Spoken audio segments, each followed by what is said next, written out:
Well, now that it is finally here, it is time to talk about Baldur's Gate 3, the official release.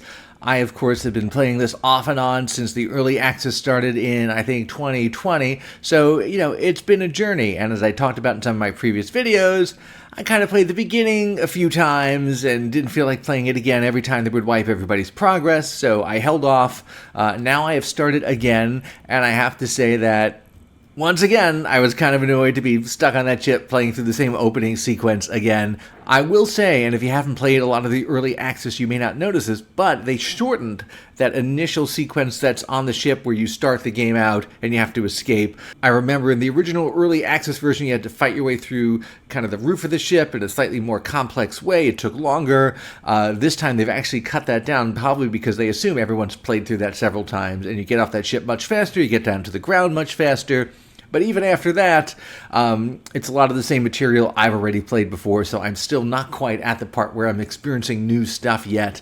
But that's okay, because I think the mechanics are a lot better now, a lot of the graphics are better now, the dice rolling mechanic seems like a lot more fun than it was when the game first launched in early access, and overall, lots of tweaks, lots of improvements. Then again, it's still not that radically different than the early access version I first played, almost 3 years ago. The big thing for me is going to be trying this out on the Steam Deck. It should technically be able to play fine. I tried the early access version on the Steam Deck a long time ago, and it was pretty decent. I had to do a little controller remapping, but it was a perfectly fine experience. I'm very curious to see how the final version holds up on the Steam Deck. The Steam Deck hardware itself is already a little bit old at this point, year and a half. A little more than that, maybe, and it wasn't a super powerful system to begin with. It gets away with it by having a low-resolution screen that's locked into a max of, 60 hertz as a refresh rate, so it's not pushing as many pixels, and that's why you can use a low-power device like the Steam Deck to play pretty much any, modern game, any new game that comes out will generally work on it. You just may have to dial the detail settings down a little bit and, just be aware that you're playing at a low resolution. Now, as for Baldur's Gate 3, my big question when I started up this time was, do I use one of the pre-made origin characters, which, all look very interesting, or do I make my own character? And in Divinity Original Sin 2, the game that kind of is the prequel to this in a way, it's almost the same game in a lot of ways. This is just the licensed D&D version of that. Those pre-made characters really had a lot of interesting story arcs, and you wanted to pick one of them, and that was the best way to play that game.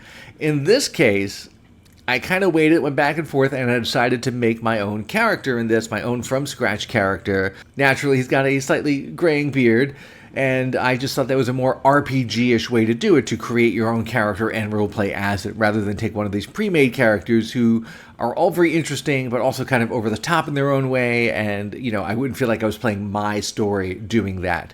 You still run into these other characters, you recruit them as companions. I think it's 50-50 which way is going to end up being more popular. I may go back and start another game with one of the origin, pre-made characters to see if the experience is very different. I'm especially interested in the mysterious Dark Urge character, which seems like it could be a lot of fun and have some unique storytelling, but again, and sort of against the RPG ethos of you creating a character and living in that character and making a lot of those decisions about how that character is going to look and feel and sound like, and their abilities and what they choose to specialize in, and sort of making it yourself. And a lot of people make their RPG characters as sort of an avatar of themselves, or, the opposite of themselves. There's a lot of options there, and that's why I think in most of these kind of games, I like to just make my own character from scratch rather than doing something pre-made.